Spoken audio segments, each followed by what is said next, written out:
Bueno, buenos días a todos. En representación de la Escuela de Posgrado de la Facultad de Ciencias Exactas y Naturales, tengo el agrado de presentar la defensa de tesis de doctorado en Ciencias, área Biología, de la licenciada en Ciencias Biológicas María Agustina de Marco, DNI 37.375.513, titulada Estudios sobre las vías de transducción de señales que median la respuesta a la privación de nutrientes y la acumulación de reservas carbonadas en microalgas. Título aprobado por Ordenanza del Consejo Académico 121 del 2025. La tesis fue realizada bajo la dirección de la doctora Giselle Martínez Noel y del doctor Leonardo Curati. Miembros del jurado designados, la doctora María Verónica Bellini, doctora María Victoria Bussi y el doctor Roberto Paggi, aquí presente. Bueno, muchísimas gracias.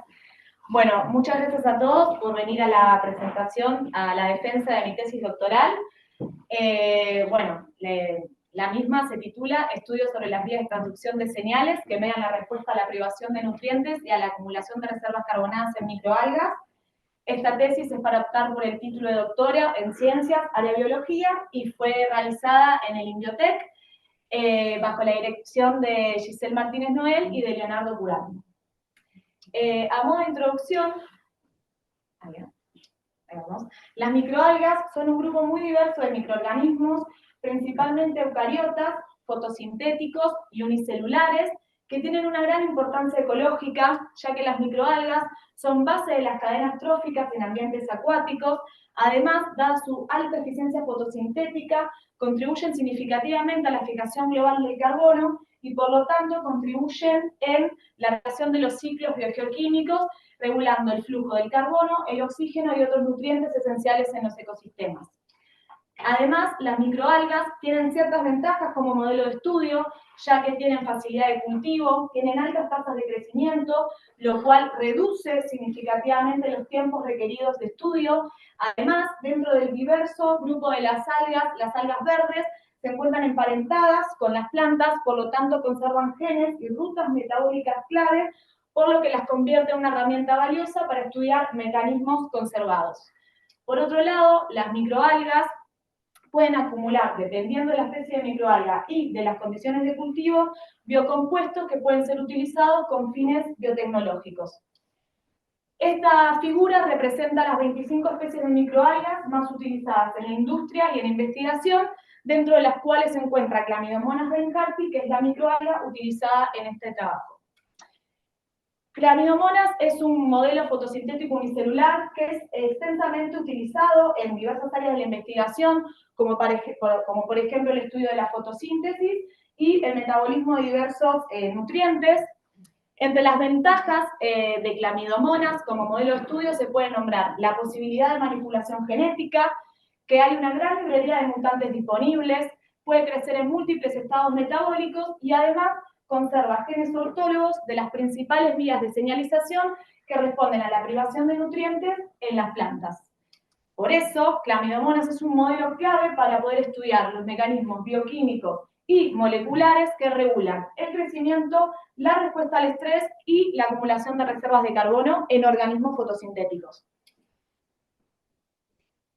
TOR y SNRK son dos quinasas claves que regulan el crecimiento y la respuesta al estrés en plantas. En estos organismos han sido extensamente estudiados y su interacción se ha interpretado bajo un modelo de tipo yin y yang, en donde TOR es activado por condiciones favorables de crecimiento, mientras que SNRK se activa en condiciones de estrés.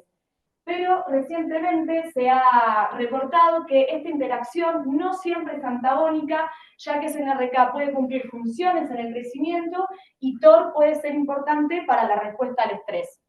En cuanto a TOR es una quinasa que se encuentra en todos los genomas eucariotas conocidos hasta el momento. Es un regulador central del crecimiento y el desarrollo que integra la información externa y interna para coordinar procesos como la síntesis de proteínas, el metabolismo del carbono y del nitrógeno y la respuesta a condiciones adversas, siendo esencial para mantener la homeostasis celular. TOR se encuentra junto con Raptor y LSP8 formando el complejo TOR-C1. En Clamidomonas, como les dije, TOR está muy conservado, en Clamidomonas se conserva tanto a nivel de estructura como a nivel de secuencia. En cuanto a SNRK, en plantas se han reportado que tiene las 3 familias de SNRK, la 1, la 2 y la 3. Yo les voy a explicar, voy a hacer referencia a la 1 y la 2, que son las que se han reportado por interaccionar con TOR. SNRK1 funciona como un sensor de energía y es activado por situaciones de baja energía, inhibiendo procesos anabólicos, dentro de los cuales se encuentra la vía de TOR. En el caso de SNRK es activado por situaciones de estrés que pueden ser dependientes de GABA o independientes. Y también se ha reportado que puede inhibir a TOR. Pero para SNRK2, esta quinasa cumple un rol dual en cuanto a la regulación del crecimiento, todo esto hablando en plantas, ¿sí? Que es donde estas quinasas fueron muy estudiadas. Cumple un rol dual porque en condiciones óptimas de crecimiento puede formar un complejo represor con SNRK1, haciendo que esta inhibición no ocurra y por lo tanto TOR se mantenga activo, promoviendo el crecimiento. En microalgas, a diferencia de plantas, el conocimiento sobre la coordinación del crecimiento y la respuesta al estrés de estas quinasas es muy limitado. Hasta el momento hay muy pocos estudios que hayan estudiado justamente el rol de las SNRK. En cuanto a TOR, está un poco más caracterizado, incluso se ha propuesto que puede cumplir funciones en la acumulación de reservas de carbono, en la autofagia y en la respuesta al estrés. En este sentido, durante esta tesis se reportó que TOR puede interaccionar con PCR1, que es un factor de transcripción de respuesta a fósforo, a la falta de fósforo, y es un componente esencial para que las células puedan crecer durante la privación de fósforo. Por otro lado, bueno, como les comentaba, el conocimiento acerca de SNRK es muy limitado, hay muy pocos trabajos que investiguen su rol en microalgas, pero también durante el transcurso de esta tesis se reportó que el genoma de Clamidomonas codifica ortólogos de la familia 1 y 2 y que pueden estar involucradas en la respuesta al estrés. Dentro de las SNRK2, la SNRK2-1 es importante porque se ha propuesto que la vía de señalización mediada por SNRK2 podría estar relacionada con PCR1, con la vía de señalización que modula PCR1. Sin embargo, los mecanismos moleculares que subyacen a estas relaciones son desconocidos. Incluso hasta el momento no hay ningún estudio que haya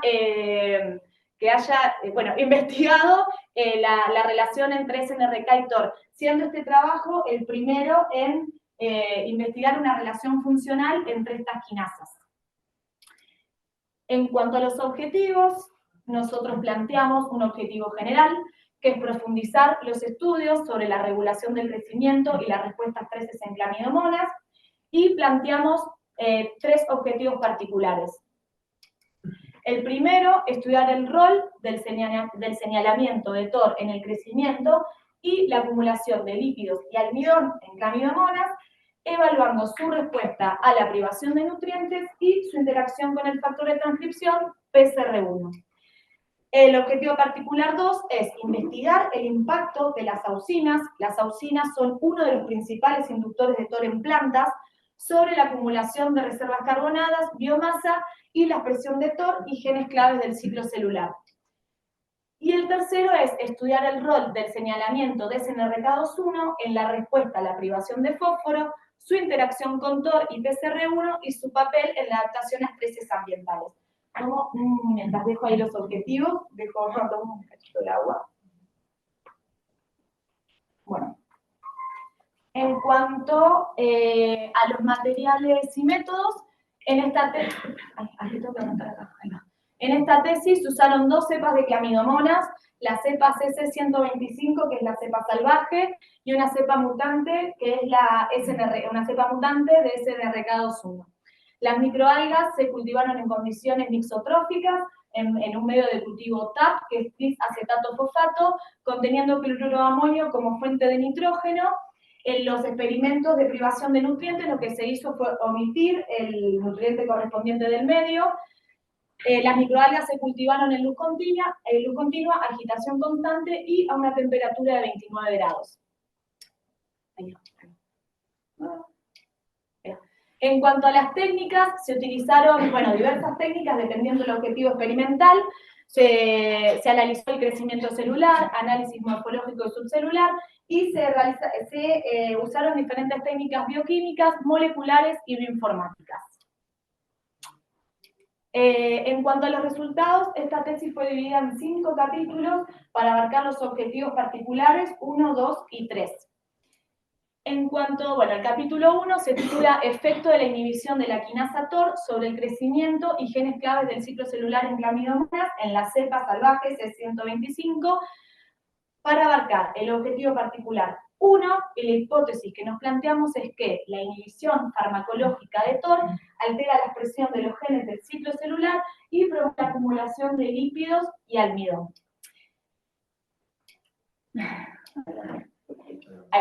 En eucariotas, una mutación en TOR es letal, por lo tanto, su estudio se ha realizado, el estudio de esta vía se ha realizado principalmente con el uso de inhibidores.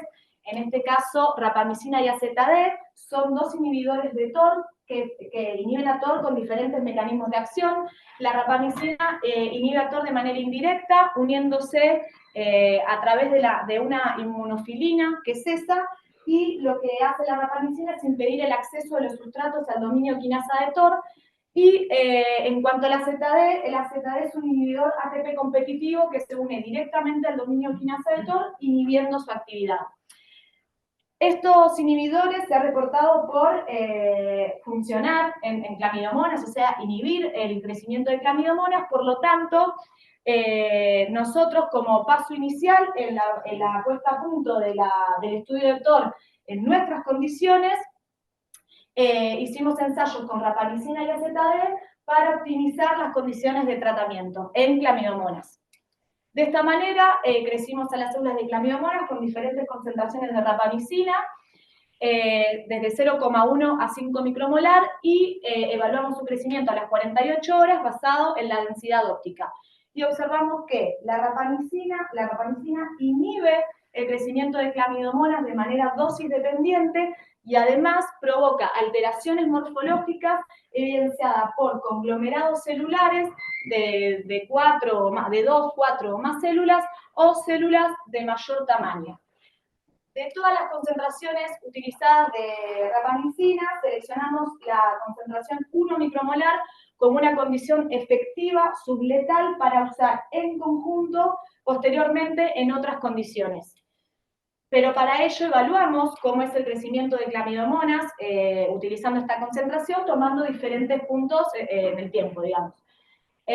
Y observamos que, efectivamente la rapamicina inhibe el crecimiento de clamidomonas, pero el contenido de clorofila es mayor en las células tratadas con inhibidor.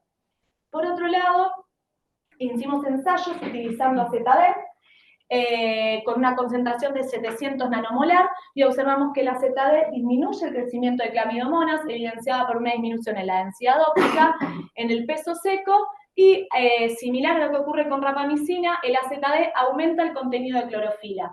Además, también, de manera similar a la rapamicina, provoca alteraciones morfológicas, evidenciada por un aumento en el volumen celular y una evidente vacuolización.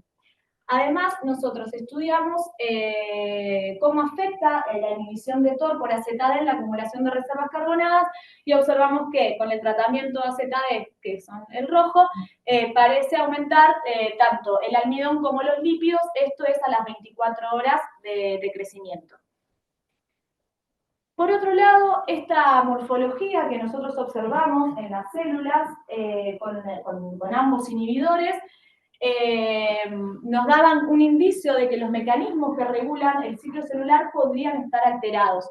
Por lo tanto, para evaluar esa hipótesis que nos planteamos a nivel molecular, lo que hicimos fue estudiar la expresión de 2 genes claves del ciclo celular en clamidomonas. El ciclo celular en clamidomonas comprende una fase de crecimiento larga, una fase G1 larga, y posteriormente suceden diversas rondas de replicación del ADN, de división nuclear y de citocinesis, y posteriormente las células eclosionan de la pared de la célula madre y vuelven a entrar en la fase G1. La fase G1 se encuentra dividida por un punto que se llama punto de compromiso, que cuando las células llegan a ese punto se comprometen y se dividen. Y el número de divisiones que hagan depende del tamaño celular inicial. La progresión adecuada del ciclo celular de clamidomonas depende de una regulación temporal precisa mediada por la expresión coordinada de ciclinas y quinasas dependientes de ciclinas. Lo que nosotros observamos es que nosotros estudiamos la expresión de la quinasa CDKB y de la ciclina SIC-A y observamos que el tratamiento con AZD mantiene elevados la expresión de estos genes, lo cual concuerda con la morfología observada en las células con una alteración en el ciclo celular. De esta manera, como modo de conclusión de este capítulo, podríamos decir que nosotros establecimos dosis subletales de dos inhibidores con mecanismos de acción distintos, y aunque estos inhibidores de TOR tengan distintos mecanismos de acción, los resultados muestran que inducen un efecto fisiológico similar en clamidomonas, y en base al uso de estos inhibidores, podríamos decir que la quinasa TOR participa en el control del crecimiento y la acumulación de reservas carbonadas y podría estar involucrada en la coordinación del ciclo celular. Por otro lado, el capítulo 2 se trata sobre el impacto de la privación de nutrientes sobre el crecimiento, la acumulación de reservas carbonadas y la expresión y actividad de TOR en las células salvajes CC125. Para abarcar el objetivo particular número 1, y la hipótesis que nos planteamos es que el estrés nutricional provocado por la falta de nitrógeno y de fósforo afecta la vía de señalamiento de TOR y podría estar relacionado con un aumento en la acumulación de compuestos de reserva. En este sentido, lo primero que hicimos fue crecer a clamidomonas con estrés nutricional, nitrógeno-fósforo, y lo que observamos es que el nitrógeno inhibe significativamente el crecimiento de clamidomonas, evidenciada por una disminución significativa de la densidad óptica, del peso seco y de la clorofila. Y en cuanto a la privación de fósforo, por lo menos en los tiempos evaluados en este trabajo, las células tuvieron un crecimiento comparable al control, que el control es el azul y la privación de fósforo es el verde. Por otro lado, nosotros evaluamos el impacto de la privación de nutrientes sobre la acumulación de reservas carbonadas y observamos que tanto la privación de nitrógeno como de fósforo aumenta el contenido de almidón y de lípidos en las células de clamidomonas. Además, esto fue corroborado por microscopía electrónica de transmisión, en donde observamos que las células privadas de fósforo de fósforo y de nitrógeno tienen una mayor cantidad de gránulos de almidón que las células salvajes, creciendo en suficiencia de nutrientes. Y en cuanto a la privación de nitrógeno, observamos que acumulan gotas lipídicas.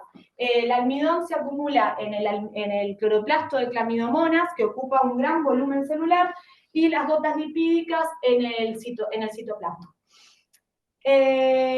Por otro lado, evaluamos el rol del señalamiento de TOR durante la privación de nutrientes. Y esto lo evaluamos mediante la medición de la expresión de TOR y de su actividad. En cuanto a los datos de expresión, observamos que el nitrógeno, que es el naranja, parece aumentar la expresión de TOR a las 10 y a las 24 horas, mientras que el fósforo, la privación de fósforo, que fue medida a las 24 horas, disminuye la expresión de TOR. TOR controla la síntesis de proteínas a través de la fosforilación de S6K, que a su vez fosforila a RPC6. De esta manera, S6K y RPC6 fosforilados son utilizados como marcadores, para estudiar la actividad de TOR. En este sentido, en nuestro laboratorio publicamos un protocolo para poder medir la actividad de TOR mediante la inmunodetección de S6K fosforilado. De esta manera, nosotros estudiamos la actividad de TOR durante la privación de nutrientes y observamos que los resultados van en concordancia con los datos de expresión, durante la privación de fósforo a los tiempos determinados, que esto es a las 24 horas de crecimiento, la privación de nitrógeno aumenta la actividad de TOR, que se evidencia por un aumento de la señal fluorescente, mientras que durante la privación de fósforo la actividad de TOR disminuye. Como les comenté en la introducción, durante el transcurso de esta tesis se ha reportado una interacción entre PCR1 y TOR. En privación de fósforo, PCR1 se activa y PCR1 inhibe a TOR. Por lo tanto, nosotros estudiamos si la sola inhibición de TOR por AZD podría aumentar los niveles de expresión de PCR1. Y lo que observamos es que cuando tratamos a las células en suficiencia de nutrientes, con AZD la expresión de PCR1 no cambia. Por lo tanto, estos resultados sugieren que PCR1 requiere de señales externas como la privación de fósforo para aumentarse, para activarse, digamos, para aumentar su expresión, perdón. Ahí va. Por otro lado, nosotros realizamos un análisis bioinformático buscando en la región promotora de TOR regiones consenso a las cuales PCR1 se uniera y observamos que en el promotor de TOR, PCR1 podría unirse en este sitio del promotor, y esto además cuenta con evidencia experimental de interacción directa a partir de datos ChIP-seq que están publicados en la base de datos PCBase en clamidomonas durante privación de azufre. De esta manera, estos datos en conjunto sugieren que PCR1 podría no solo modular la actividad de TOR, sino también a nivel transcripcional durante la privación de nutrientes. A modo de conclusión de este capítulo, decimos que, por lo menos a las 24 horas, que es en los tiempos evaluados en esta tesis, hay una regulación diferencial, o sea, los distintos estreses modulan diferencialmente la actividad de TOR, siendo la disponibilidad de nitrógeno y de fósforo específicamente percibida e integrada a través de la vía de TOR. Tomo agua, un cachito, perdón. El capítulo 3 trata sobre el efecto de la auxina, el ácido indolacético, en este caso, sobre la acumulación de reservas carbonadas, biomasa, y la expresión de TOR y de genes claves del ciclo celular en clamidomonas para abarcar el objetivo particular 2, y la hipótesis es que la auxina modula el crecimiento y la acumulación de reservas carbonadas en clamidomonas a través de la vía de TOR, a través de la regulación de TOR. En plantas, las auxinas, el ácido indolacético, que es uno de los más abundantes y estudiados, cumplen funciones claves en muchos procesos morfológicos y de desarrollo. En plantas, el efecto de las auxinas ha sido muy estudiado, y en cuanto a la percepción de las auxinas, se han identificado una percepción durante un mecanismo canónico, que es el más estudiado, y también se ha reportado que las auxinas pueden ser percibidas a través de un mecanismo no canónico, en el cual participa una GTPase ROT2, que cuando es activada por auxina puede activar a TOR. En clorofitas solo se han identificado ortólogos del mecanismo no canónico, pero todos los estudios que hay acerca del efecto que tienen las auxinas exógenas sobre las microalgas son más bien descriptivos y no profundizan en los mecanismos moleculares subyacentes. De esta manera, nosotros, para comenzar a estudiar el rol de las auxinas en clamidomonas, lo que hicimos fue crecer a clamidomonas a la cepa salvaje,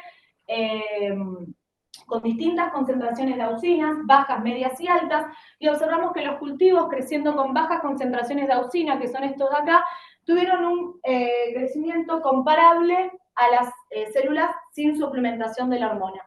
El efecto más notable lo vimos cuando tratamos a los cultivos con concentraciones altas de auxinas, en donde observamos que la densidad óptica y el número de células disminuye de manera significativa.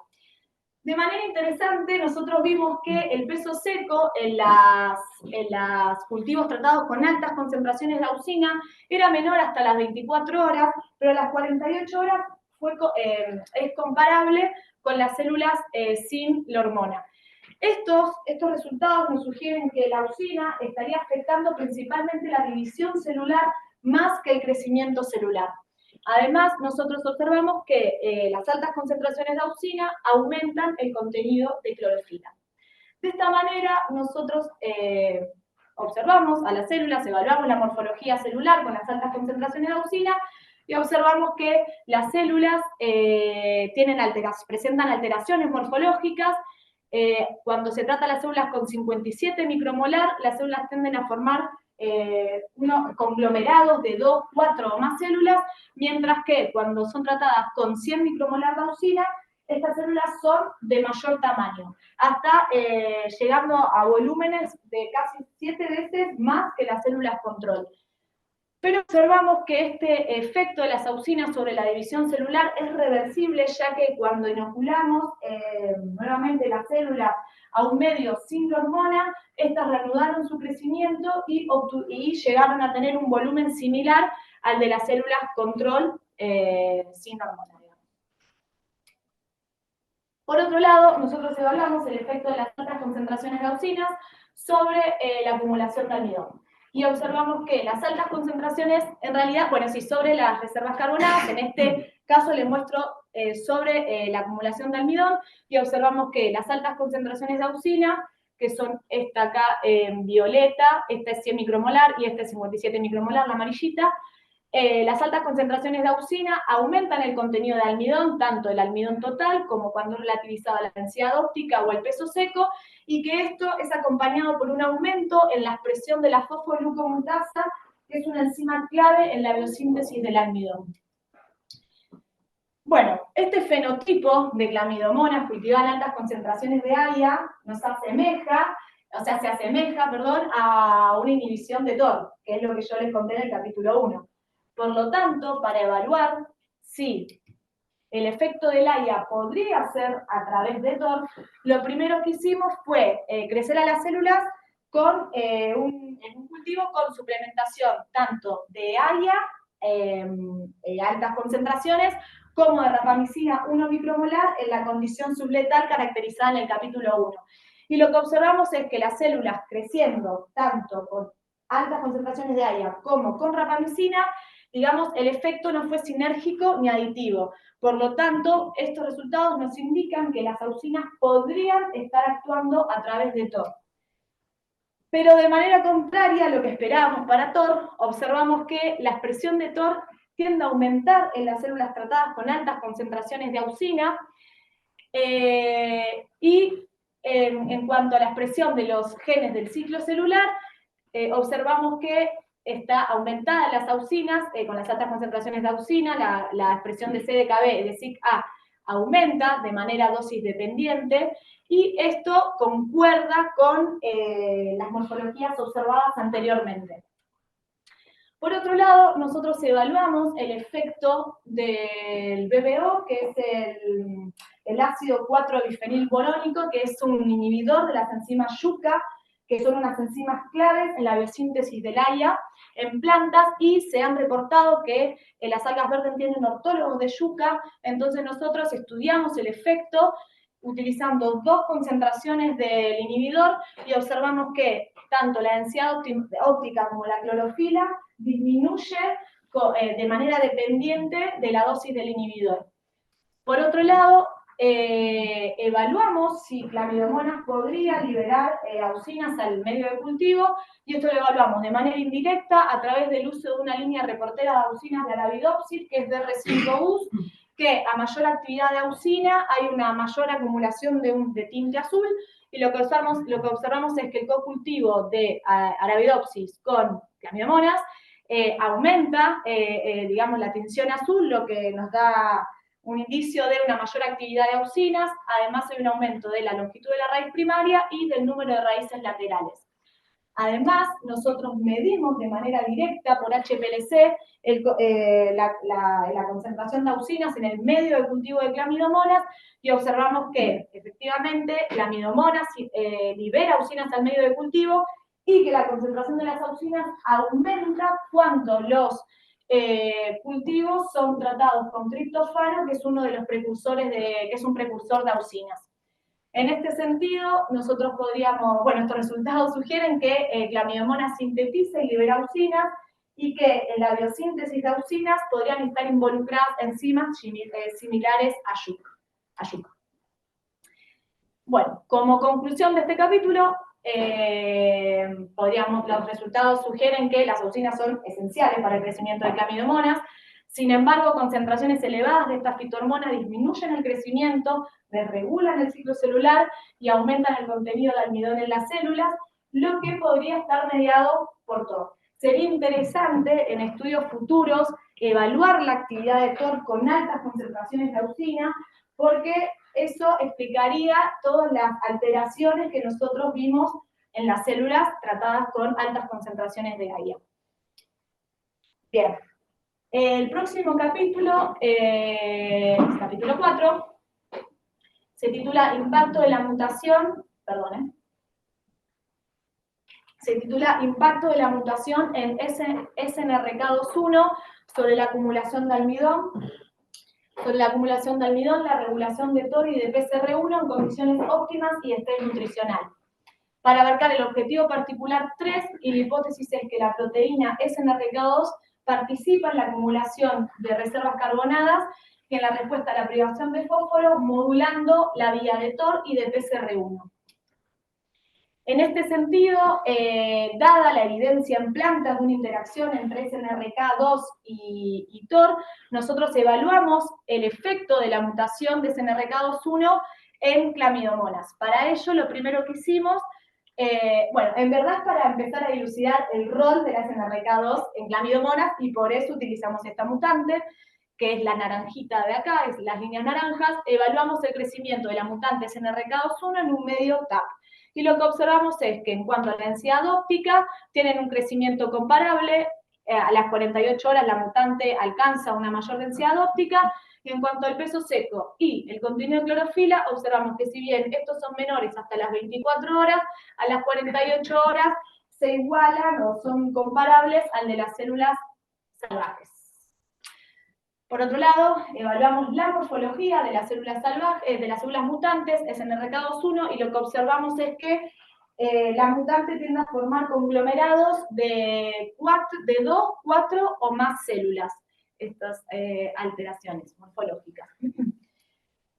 Por otro lado, evaluamos la acumulación de reservas carbonadas en la mutante y observamos que la mutante SNRK2-1 acumula una mayor cantidad de almidón, tanto de almidón total como cuando es relativizado el peso seco, y incluso, o sea, la dinámica de almidón, la dinámica de acumulación de almidón en Clamidomonas se da por un pico a las 24 horas, y este pico es significativamente mayor en la mutante, y esto fue corroborado por microscopía electrónica de transmisión, en donde observamos que las células mutantes presentan una mayor cantidad de gránulos de almidón que las células salvajes.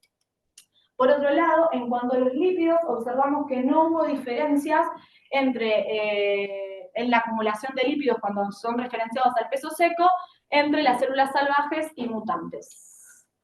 Por otro lado, dada esta relación conocida entre TOR y SNRK2 en plantas, y además estas alteraciones morfológicas que nosotros observamos en la mutante, evaluamos la expresión de TOR y de genes claves del ciclo celular. Y lo que observamos es que la expresión de TOR parece estar aumentada en la mutante, siendo significativamente mayor a las 24 horas, y en cuanto a los genes del ciclo celular, estos están aumentados en todos los tiempos evaluados en la mutante. Además, nosotros estudiamos la expresión de PCR1 para evaluar si la mutación en SNRK2-1 podría afectar la expresión basal de este factor de transcripción, y lo que observamos es que la expresión de PCR1 se encuentra significativamente disminuida a las 24 horas. De esta manera, estos resultados sugieren que SNRK2-1 podría estar involucrada en la regulación de TOR, en el ciclo celular y en PCR1. De esta manera nos planteamos dos interrogantes: ¿cómo afecta la inhibición de la vía de TOR a las células SNRK2-1?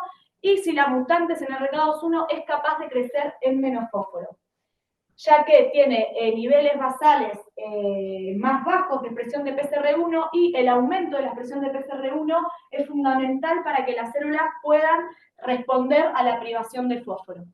En este sentido, para contestar el interrogante número 1, lo primero que hicimos es crecer a las células mutantes, bueno, salvajes, con AZD en la concentración caracterizada en el capítulo 1. Y lo que observamos es que las células salvajes son hipersensibles al tratamiento con AZD, evidenciada por una disminución significativa de la densidad óptica de la, esa es la verdecita, de la densidad óptica, de la clorofila y del peso seco. Además, las mutantes tratadas con AZD presentan un fenotipo de mayor sensibilidad, donde se ve una evidente vacuolización celular, y en cuanto al peso seco, en cuanto al contenido de almidón, observamos que las células mutantes acumulan una mayor cantidad de almidón que las células salvajes cuando son tratadas con AZD.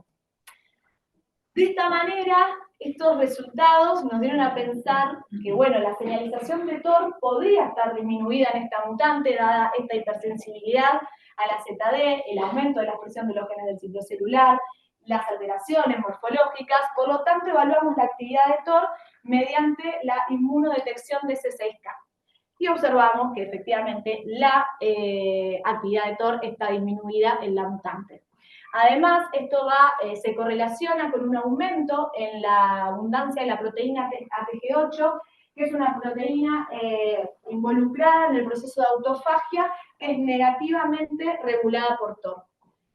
Por otro lado, para evaluar si la mutante era capaz de crecer en privación de fósforo, nosotros crecimos a la mutante en un medio sin fósforo. Y lo que observamos es que la mutante es capaz de crecer en privación de fósforo, llegando a, digamos, teniendo un crecimiento comparable con el de las células salvajes.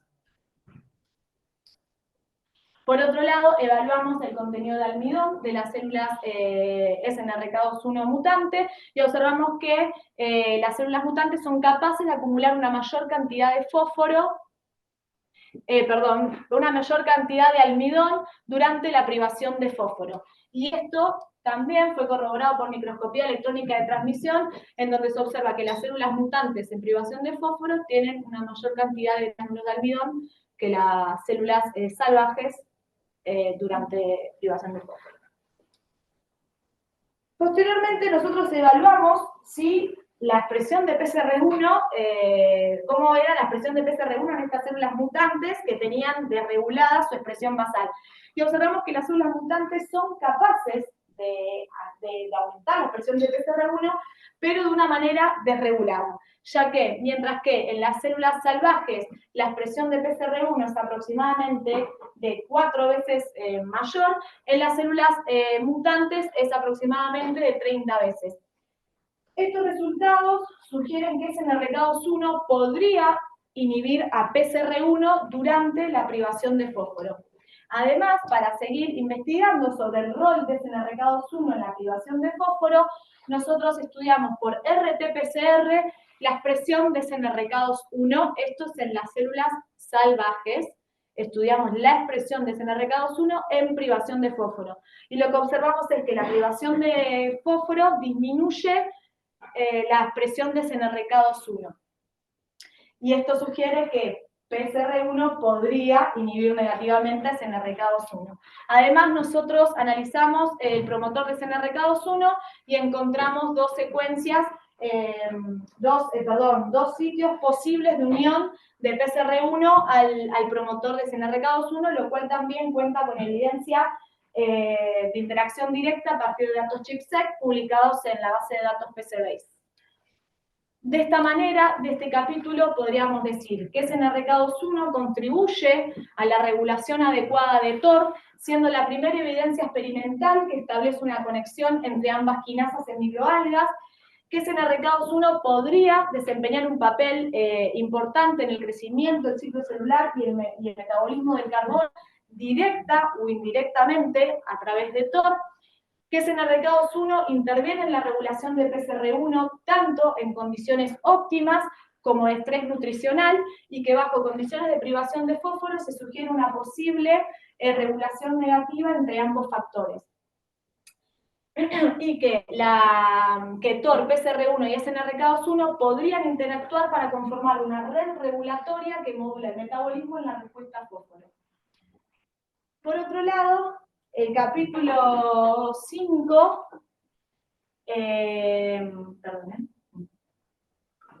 el capítulo 5 se titula Efecto de la mutación en SNRK2-1 sobre el crecimiento de clamidomonas bajo diferentes estreses ambientales para abarcar el objetivo particular 3, y la hipótesis es que la quinasa TOR y SNRK2-1 juegan un rol en la adaptación a estreses ambientales. Como paso inicial para estudiar el rol de SNRK2-1 de clamidomonas en la respuesta al estrés, nosotros hicimos un análisis comparativo de filogenia, secuencia y estructura entre SNRK2 de clamidomonas y SNRK2 de Arabidopsis.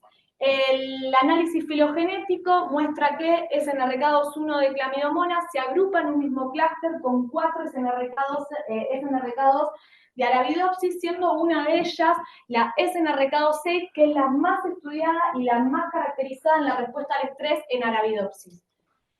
En este sentido, bueno, les cuento, la estructura de SNRK2 en plantas tiene un dominio quinasa muy conservado, y dentro del dominio quinasa, en la posición 175, una serina también conservada, que es de gran importancia porque regula la actividad enzimática. Y el extremo C-terminal se encuentra dividido funcionalmente en dos dominios: el dominio 1, que es de respuesta a estrés independiente de ABA, en general por estrés osmótico, y el dominio 2, que es un dominio de respuesta dependiente de ABA. Este dominio es esencial para interactuar con los componentes de la vía de ABA.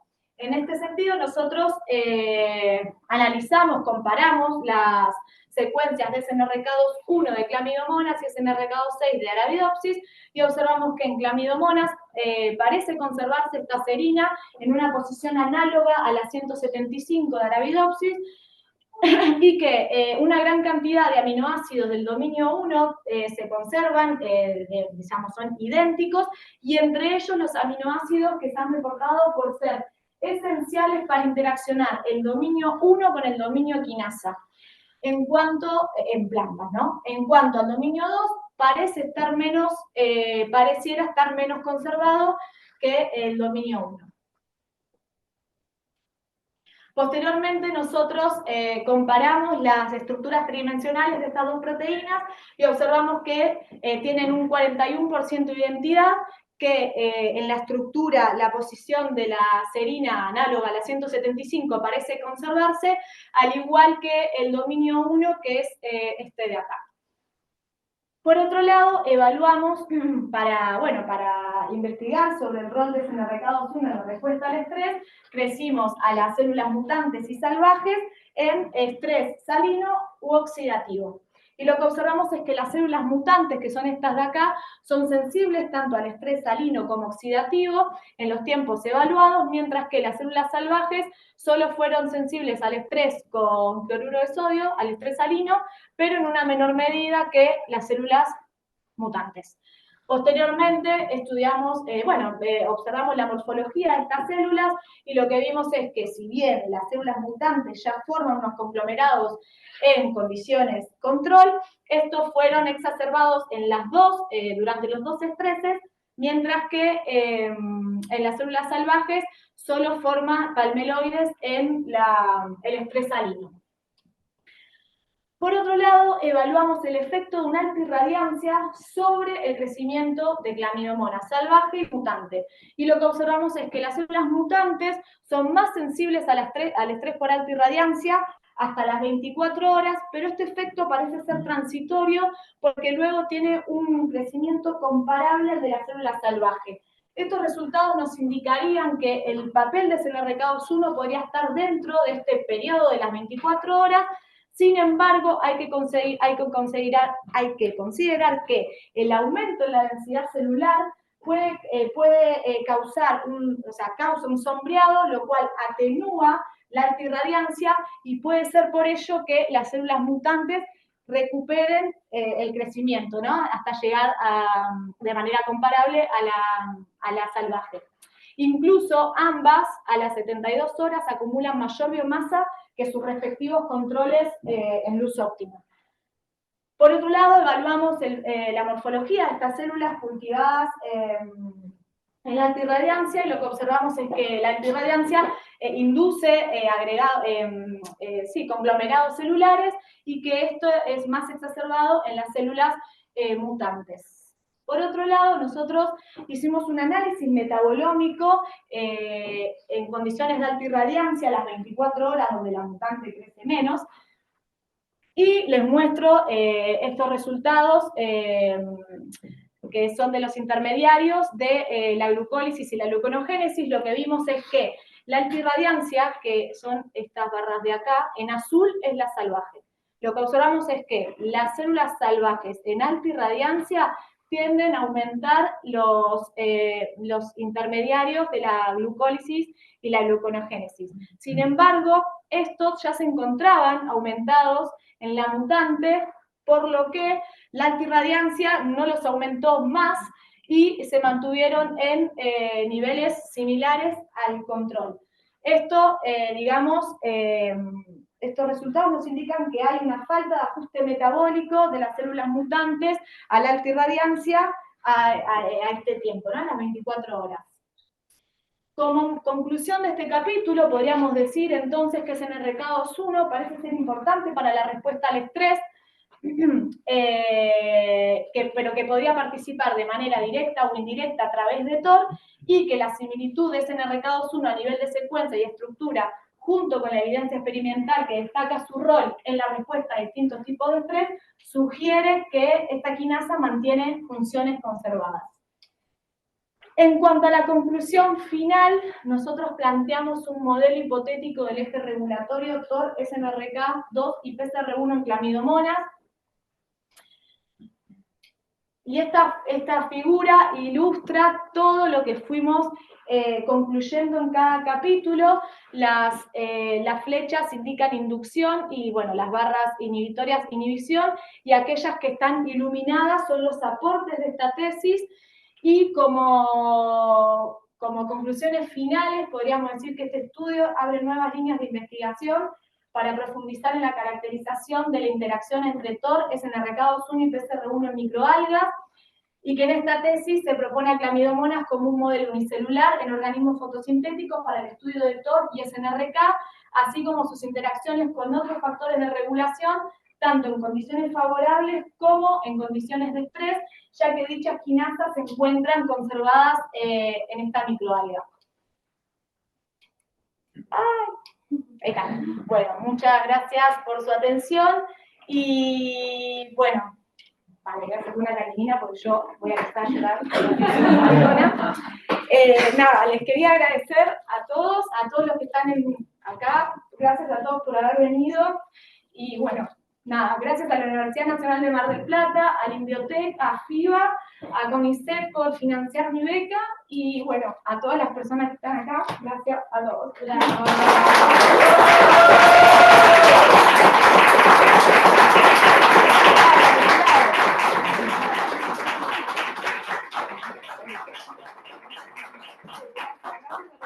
Por haber venido hoy, que bueno, que está ahí paro y bueno, muchas gracias. Así que bueno, felicitaciones Agustina. Ahora le damos el turno a los jurados para que te hagan preguntas. Sí, si quiere empezar. Sí, no sé si Victoria sí. Para saco la. Dale, sí, pues así la vemos. Bueno, ahí ya. Sí, ya está. Soy muy maricona. A ver. Sí. Nada. Hola, Victoria. Victoria, ¿querés empezar vos a hacer preguntas? Como quieran. Algo cortito. Bueno, felicitaciones Agustina, felicitaciones también a tus directores por todo el trabajo realizado. ¿Me escuchan bien? Sí, perfecto. Perfecto, por el trabajo realizado, por la cantidad de técnicas utilizadas y por las conclusiones que pudiste llegar para aportar al conocimiento en general para todos los que trabajamos en microalgas. Me quedé con algo del final y después te hago las preguntas. En las Sí, mutantes sensibles, que dijiste que las mutantes son más sensibles a estrés, en una de las últimas diapos, dijiste que sí. encuentran aumentados al mismo tiempo los intermediarios de la glucólisis y de la gluconeogénesis, de los dos. Sí, o sea, lo que en realidad, a ver, para acá. O entendí mal, pará, porque puede ser En también. los intermediarios que están aumentados son. eh, no te veo ahí. Bueno. No importa, no te perdés nada. Sí, la fructosa 6-fosfato, la glucosa 6-fosfato, glucosa 1-fosfato y la ADP-glucosa. Eso. Bien. ¿Eh? Claro, van para almidón, sí. Sería. O sea, yo no Bien. medí almidón en alta luz, en alta irradiancia, pero lo más probable es que sí, que digamos que estén aumentados para la acumulación de almidón. Perfecto, porque no tendría sentido sintetizar glucosa y degradarla, digamos, al mismo No, tiempo, sí, tal cual, sí, sí, fisiológicamente. ¿Estamos? sí, No, por eso, sí. me hizo ruido eso al final. Eh, Bárbaro, solucionado esto. Preguntas sobre cuando definís ciclo celular, que la fase G1 es larga, cuando hablas Sí, del punto de compromiso y todo eso. ¿Qué sí. sería una fase G1 larga, digamos? ¿Cuánto dura Eh, más o menos el ciclo dura, celular en CLAMI y de cuánto tiempo estamos hablando? la fase G1 dura más o menos 10 horas. Y después lo que En pasa, un ciclo de vida o que le lleva la replicación a CLAMI, ¿cuánto? más o menos el ciclo dura aproximadamente 13 horas. Lo que O sea más que dura, estás hablando de un montón, de un 80%. es la fase G1, que Exacto, es acá está, donde las células aumentan de tamaño. Las células perfecto. aumentan de tamaño durante la fase G1, que es larga, es, digamos, la fase más larga. Sí, dura aproximadamente, sí, 10 horas más o menos, 8 o 10 horas. Y después, bueno, las células duplican el material genético, el núcleo, hacen citocinesis y después, sí, es largo. Claro, el largo, yo estoy Sí, sacando la cuenta porque soy un queso. sí, no, más Estamos o menos, hablando, claro, arriba del 70% del tiempo se lo lleva a la fase G1, sí, el aumento del tamaño. 80% del tiempo. El larga, Sí. por eso, el larga me faltaba el número a mí. Ah, Me faltaba una cosa, algo que me diera un valor que pudiera estimar. Y en esa misma diapo, la que están los gráficos al lado, vos este, tenés, cada vez que presentaste, exacto, sobre CDKB y Zika, las sí, barras de dispersión de datos, sí. ¿por qué te dan tan altas? Las barras de extracción de datos, lo más probable es que den altas, es porque estos cultivos no están sincronizados. Entonces, al no estar sincronizados, ¿por qué? Porque están en luz continua. Entonces, al crecer en luz continua, vos tenés en un cultivo, podés llegar a tener células en distintas fases. En general, los cultivos de clamidomonas, yo miro para allá, pero no sé para dónde mirarte. Bueno, No te hagas acá. problema, no te hagas problema. En realidad los cultivos de clamidomonas se sincronizan con ciclos de luz-oscuridad. Por eso, en realidad, la fase G1 es así. Hasta este punto de compromiso, las células son dependientes de las condiciones y dependientes de la luz. Una vez que llegan a este punto, las células se dividen independientemente de las condiciones y se hacen un número de divisiones que está determinado por el tamaño inicial. Eh, Así es. Bueno, y ahí va. La dispersión de los datos, lo más probable es eso, que como los cultivos no están sincronizados, puede darte dispersión. Por eso esto no me da significativo, justamente por la dispersión, pero lo que nosotros vemos es que la tendencia es siempre aumentar. No es que aumenta y en otro momento me disminuye la expresión. Incluso las mayores dispersiones, esto porque está relativo al control, pero en realidad las mayores dispersiones a veces las tiene el control más que el tratamiento, porque en realidad cuando vos le pones AZD, las células quedan en un momento del ciclo celular, o sea, en una fase del ciclo arrestadas. Entonces las divisiones son más del control, que vienen creciendo hermosas, divinas en el TAP, que las células tratadas con el inhibidor. Lo que pasa es que cuando vos relativizás los datos al control, la dispersión se te va para, digamos, para el tratamiento con el inhibidor. ¿Se entiende? Perfecto, perfecto. Gracias. No. Y una última bueno, dos chiquitas. Cuando hablas de poder comprobar la interacción, que hablas de SNRK1, TOR y PCR, ¿estamos hablando de una interacción física o una interacción en cuanto a vías de regulación y reacciones? No, entre vías de señalización. Vías de ¿no? señalización, Sí, de perfecto. señalización. Incluso cuando yo cuando yo les dije lo de PCR1 con TOR, que PCR1 lo inibe, no sé dónde está esa parte. Bueno, acá, que PCR1 lo inhibe a TOR, en realidad inhibe al complejo, lo inhibe a TOR a través del ST8. Una de las proteínas acompañantes de TOR, que eso lo publicaron durante mi tesis, y yo después me fui a España a hacer una estancia al laboratorio de esta chica, 3 meses, justo los que ella que trabaja con PCR1 y TOR, la que publicó ese paper. Sí. Bueno, gracias. No, a vos, gracias, Vicky.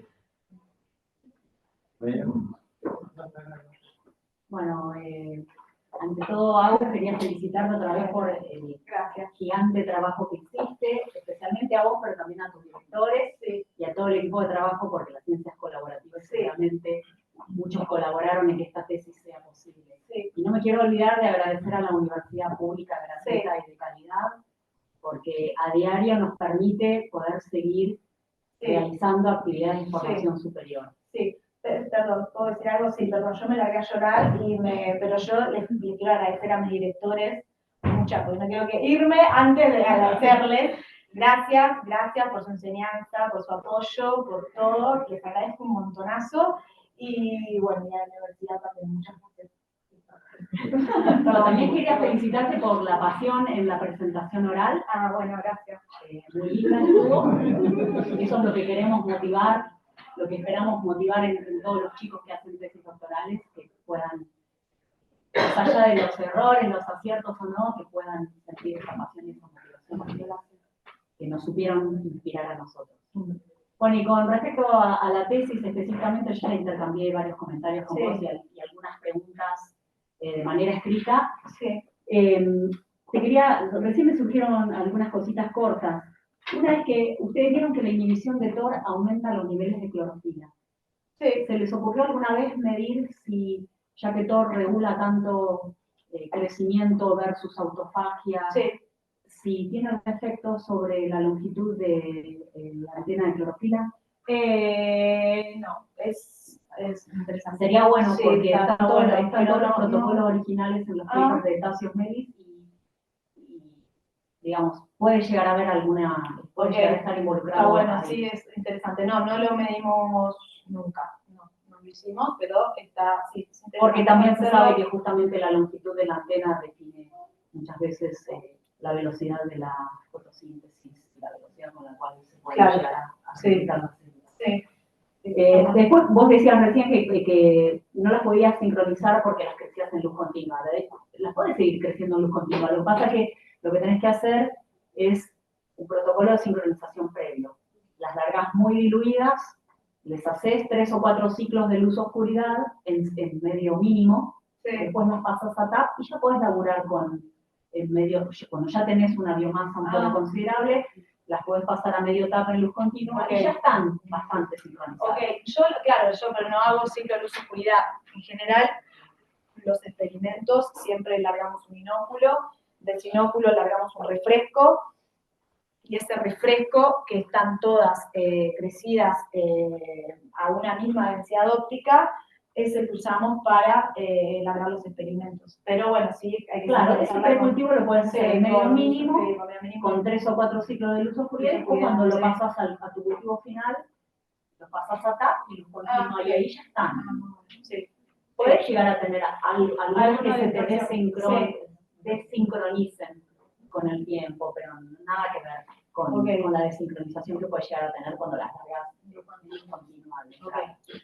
Y la última pregunta es, bueno, un poco la que te había hecho por escrito, que vos discutís en el último capítulo, pero también tiene que ver con las cosas anteriores, que SRNK, que la mutante, tiene aumentados algunos intermediarios.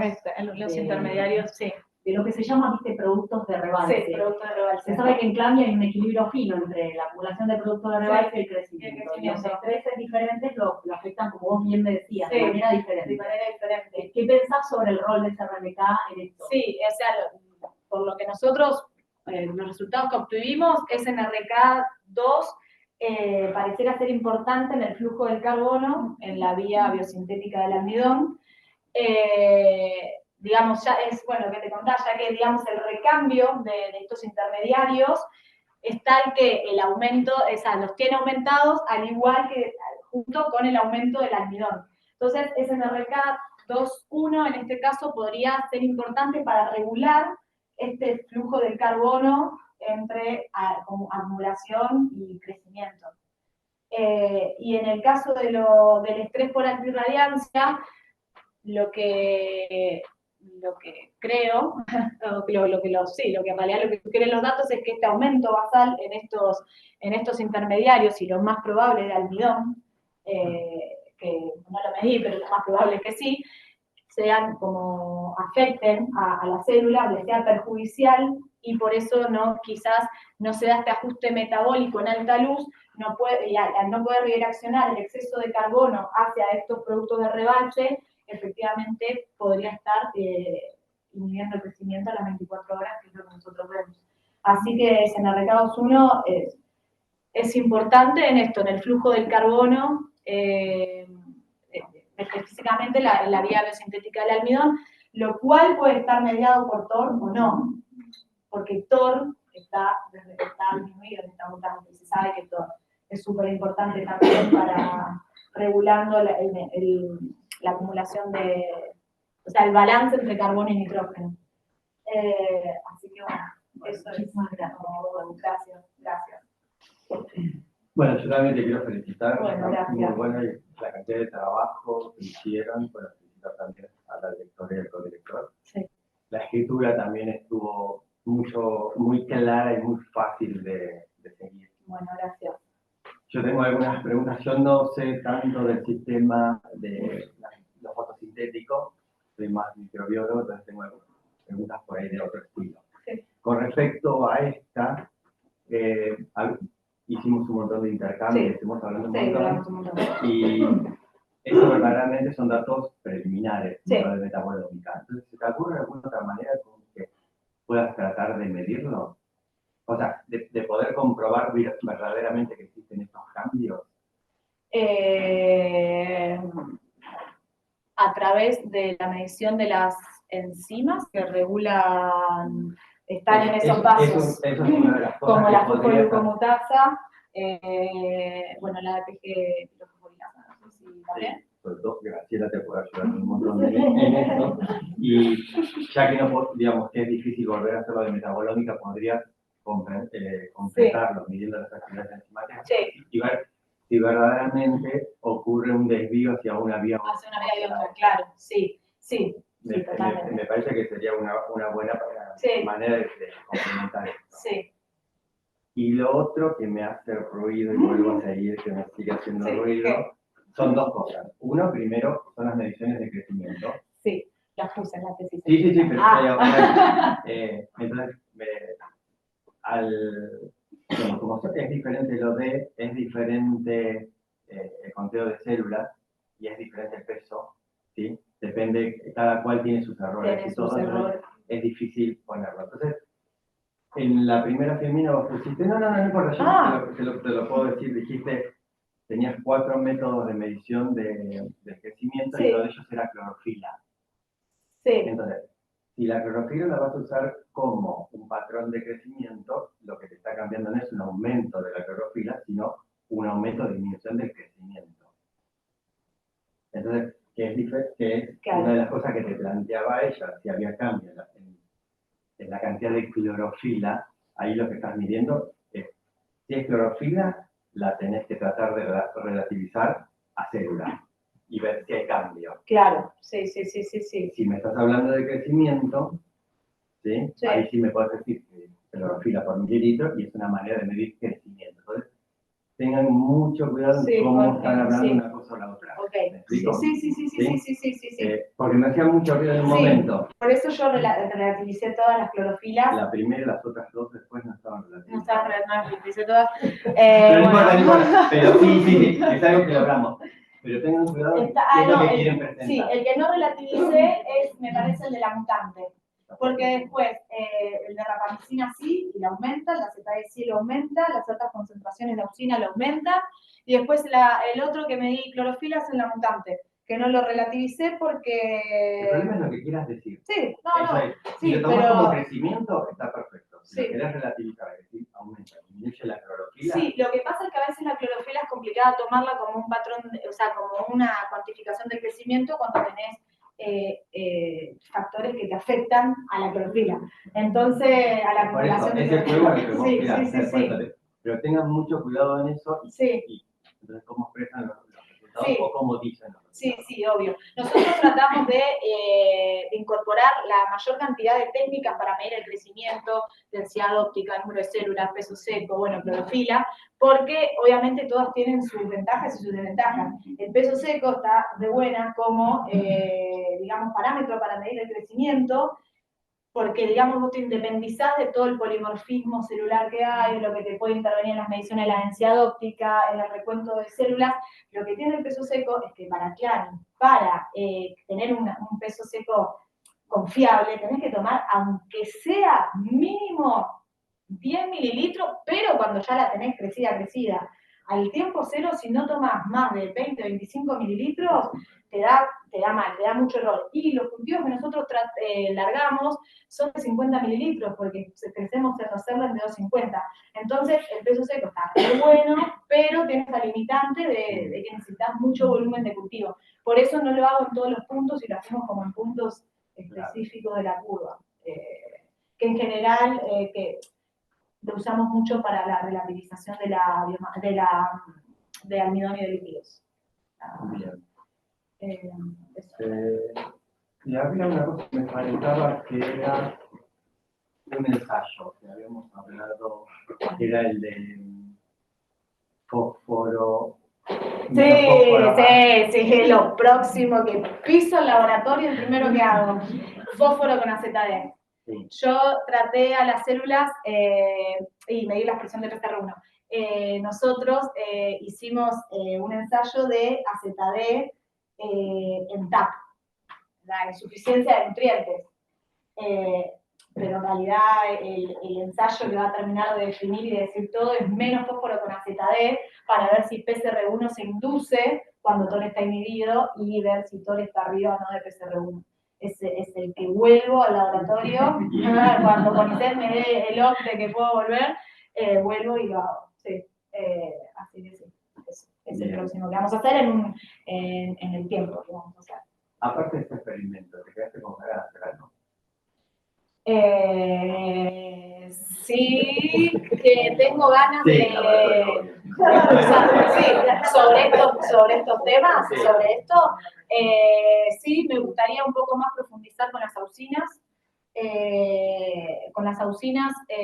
Para medir la actividad de TOR, me parece que eso estaría re bueno hacerlo, tanto con bajas y con altas concentraciones de auxina. Lo que pasa es que nosotros publicamos el protocolo, la tesis, todos, ¿no? Que hicimos tesis sabemos que por ahí hicimos algo antes, después publicamos esto y hubiese estado bueno hacerlo, pero lo publicamos después. Bueno, nosotros el protocolo de medir la actividad de TOR lo publicamos después que el paper de las auxinas. Entonces, bueno, nos quedó, eso estaría re bueno, medir auxinas, medir la actividad de toro en auxinas, medir auxinas en la mutante, es otra que queremos hacer, auxinas y ABA también, y qué más, eso me gustaría. Y bueno, y me gustaría investigar un poco en esto de las auxinas, el rol, si hay alguna interacción con PCR1. Me quedó ahí como un resultado preliminar que tuvimos y que se sabe que en plantas podrían estar relacionados con la autóloga que es PHR1. Entonces, eso sí me gustaría hacerlo.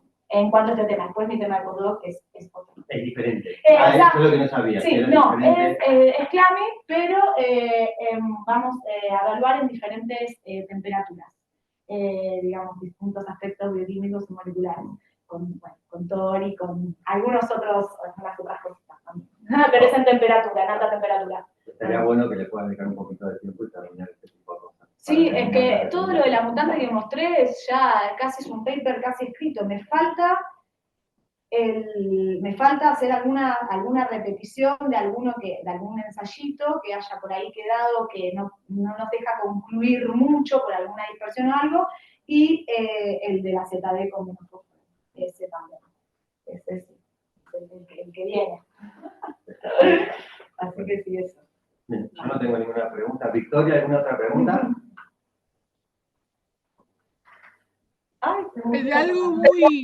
Algo muy cortito. Sí. Hicimos todos los comentarios y vos te explayaste muchísimo sobre almidón. Y viste que dice la leyenda popular que cuando las algas no tienen nitrógeno lo que juntan es lípidos. Sí. Bueno, o algo así. ¿Vos no tuviste tanta diferencia significativa en lípidos o no? ¿Por qué? Durante la privación de nitrógeno. Exacto. No, lo que vimos, puede ser que sea por el punto que lo medí, porque esto es a las 48 horas y los lípidos, a ver, ¿dónde está? Esto es a las 48 horas y los lípidos, por ahí el pico de acumulación lo tenés antes, entonces por ahí este quedó como medio, como que justo fue este dato a las 48 horas, que quizás ya los lípidos, ya digamos, no había una acumulación, quizás si vos medís en menos nitrógeno, que sí, porque esto en algas ya se sabe que hay acumulación de lípidos. Pasa que, bueno, capaz que en el punto que yo tomé, justo ya los lípidos, de alguna manera, estaban disminuidos. Bueno, bárbaro, gracias. A las 48 horas, en nuestras condiciones, lo que parece aumentar más en menos nitrógeno acá es el almidón. El almidón, pero, exacto. Posiblemente a las 24 o a las, no sé, a las 20 horas era al revés. Pero bueno, esto es como una foto a las 48 que, bueno, quizás no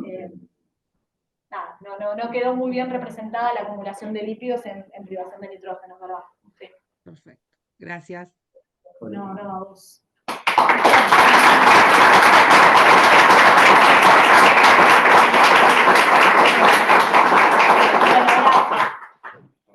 No sé, Victoria. Sí, sí, bueno, gracias a todos, a mi familia, a mis amigos, a mi director, todo, mi jurado, todo, gracias.